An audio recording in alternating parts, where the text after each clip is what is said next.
చాలా బాగుంది వీనస్ పొలము. ఏం చేస్తున్నావు పొలాలో? మంచిగా ఆడుకుంటున్నా. హ్యాపీగా ఉన్నావా పొలాలకు వచ్చినందుకు? రోజు వస్తావా? ఆ? ఓకే. ఏమొస్తుంది పొలం నుంచి? తింటాం కదా మనం. ఆ, తినడానికి కదా ఇవన్నీ. అవును. చేపలు లెక్క ఉన్నాయి.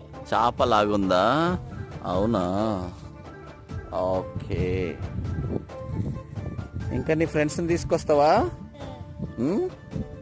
ఓకే. నీ ఫ్రెండ్స్కి బాయ్ చెప్పు మరి. అందరు ఇందులో బురదలోనా? వాటర్ ఉన్నాయి కదా? అవునా? ఓకే.